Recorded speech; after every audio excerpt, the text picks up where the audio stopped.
Good afternoon and happy Friday, everyone. Welcome to 12 News Now. I'm Asraya Bryant. I hope that you all are having a great day and hope that you all had a great week as well, too. The weekend is here and today is a first alert weather day. I'll be sure to bring you our latest weather forecast and tell you when we expect those first alert weather conditions here in a little bit. First, I do want to go ahead and get into some news developing overnight. A fire at an apartment building turns deadly in Hanover. Fire crews got the call around 7:45 last night and arrived at the 7100th block of New Hunter Road to find smoke coming out of a two-story apartment building. When firefighters went inside, they found one person dead.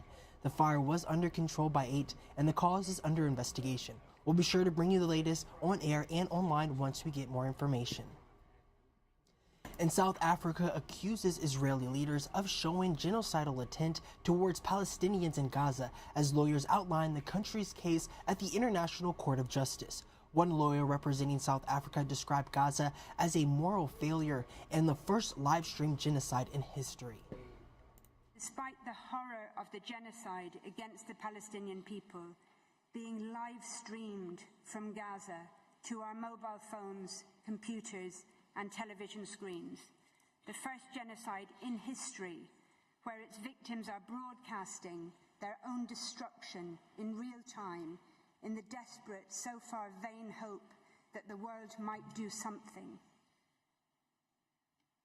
Gaza represents nothing short of a moral failure.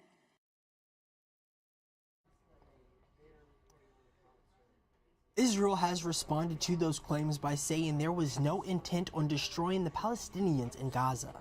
The core of genocide is intent. Without intent, there can be no genocide in law. Any prima facie consideration, indeed, of intent, even at this preliminary stage, will only demonstrate its absence from Israel's activities. Israel says these genocide allegations downplayed and almost ignored Hamas's own genocidal attacks against Israel and disavowed Israel's right to defend itself while following international law. South Africa is asking the court to order an immediate halt to the war, though a decision will likely take weeks. Now back over to Hanover, where 2 juveniles are now charged with vandalizing Mechanicsville High School. The sheriff's office says both are accused of spray painting various words, phrases, and symbols, including swastikas, on the football field back in October. The 2 are now facing a list of charges, including vandalism and trespassing. In the On Your Side, investigators are looking into complaints from Prince George parents about a strong odor inside South Elementary School. On Wednesday, teachers sent out a message to parents saying the whole building smelled like diesel fuel. The school says the stench came from a broken boiler unit and it wasn't hazardous, but one mother we spoke with says it made her daughter sick. The school division says after the boiler was shut down Wednesday, they conducted a carbon monoxide test and nothing harmful was found. The school says the boiler has been fixed and the odor is gone. And it's NFL Wildcard Weekend, and you can watch a big playoff game right here on 12 On Your Side.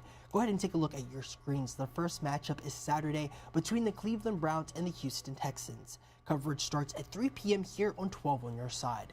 The second game pits the Kansas City Chiefs against the Miami Dolphins, but that will air exclusively on Peacock. Unfortunately, that decision was made by the league and NBC without our involvement. We understand that it may be frustrating to many fans, so you can reach out to the network at nbc.com/contact us. And before we head out this afternoon, Monday is Martin Luther King Jr. Day, and there are many local events honoring him this weekend. The Richmond Symphony will play a musical tribute on Sunday at 3 p.m. at Carpenter Theater, and the Black History Museum of Virginia will have its annual teen-focused MLK Community Day Monday at the Jackson War Museum. VCU is also hosting multiple events, including a silent visual march on Monday from the Art Depot on Broad Street to Monroe Park. Alrighty, well that concludes a look at some news that you all need to know this afternoon. Thank you all for joining me again. I want to say hello to all of our Facebook viewers. I want to say good afternoon out there to Virginia Coleman. Thank you for watching in today. Everybody on our YouTube stream and everybody on our Instagram stream as well too. I hope that you all are having a great day. Shout out to Bulldog 1000 out there, and I appreciate you for viewing as well too. But let's go ahead and take a look at our current weather forecast. Right now we are looking at our tower cam over the city of downtown Richmond. As you can see, the clouds have moved into our atmosphere. So So yeah, I know it is going to be dry for most of the rest of the day, but light rain is going to be arriving by later in the afternoon and continuing into the evening. We are going to be seeing some gusty winds inland as well as on the coast as well too. Stronger winds are possible around midnight as a stronger scattered line of heavy showers and a few storms come through. And we might be seeing additional flooding that is expected, but not as widespread as Tuesday. And the lows are going to be in the 40s for most of the day, climbing up to the lower 60s around midnight, and the rain chance is at 90%. I do want to go ahead and load in another a 24/7 weather stream. That way you all can see what you can have access to on air and online at any time. So you can connect through our 12 on your side First Alert weather app on any of our Roku, Apple TV, Fire TVs, or our website. You're able to get this weather stream, and it's always going. So definitely a great tool to use, especially on this First Alert weather day. I do want to go ahead and load in a couple of our other weather maps just so we can see. Yeah, as you can see, that storm surge is pushing to our way soon. It's not quite here yet, but it looks like it might be getting into our area definitely later on to this afternoon into the evening. So definitely make sure you download our 12 on your side First Alert weather app. That way you can stay up to date with any new or unexpected weather conditions coming into your area. And also be sure to join us coming up at First Look at 3. We'll have some more news and weather in those shows as well. But that pretty much concludes all the news that you all need to know today.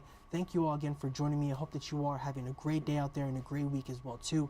I hope that you are able to join me back here Monday morning at 9 a.m. I'll have some more news to get your day started. Thank you all again. Hope that you all have a great rest of your day.